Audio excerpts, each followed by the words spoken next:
জয় রাম, জয় গোবিন্দ। কেমন আছেন সবাই? আমি ভালো আছি।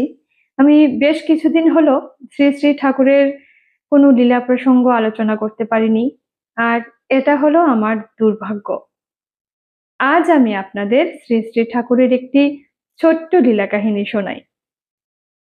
নোয়াখালীর গাবোয়া গ্রামের যোগেন্দ্র মিত্র মহাশয় শ্রী শ্রী ঠাকুরের একনিষ্ঠ ভক্তদের মধ্যে অন্যতম। তিনি বেশ বহুদিন যাবৎ হাঁটু ব্যথায় কষ্ট পাচ্ছিলেন। তিনি সবসময় হাঁটুতে একটা নিকেপ লাগিয়ে রাখতেন। শ্রী শ্রী ঠাকুর তখন চাঁদপুরে। ভক্তটি রোজই ঠাকুরের কাছে যাতায়াত করতেন, কিন্তু ওনার হাঁটু ব্যথার বিষয়ে কোনো কথাই তিনি ঠাকুরকে জানাননি বা বলেননি। একদিন শ্রী শ্রী ঠাকুর ভক্তটিকে জিজ্ঞেস করলেন, আপনার পায়ে ওইটা কি?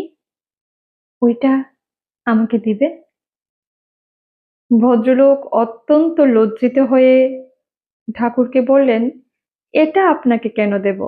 আমি এক্ষুনি বাজারে যাচ্ছি, বাজারে গিয়ে নতুন একটা আপনার জন্য কিনে নিয়ে আসছি।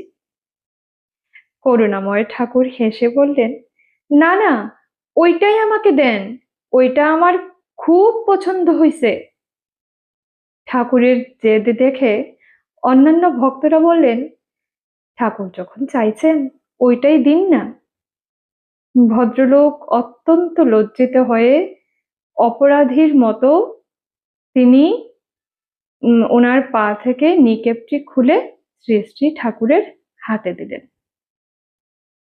ঠাকুর তৎক্ষণাৎ নিকেপটি পায়ে পায়ে লাগিয়ে বললেন, বাহ, বেশ আরাম হয়েছে।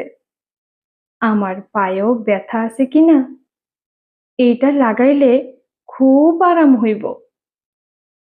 বলা বাহুল্য, সেদিন থেকে ভক্তটির পায়ে ব্যথাও সেরে গেল।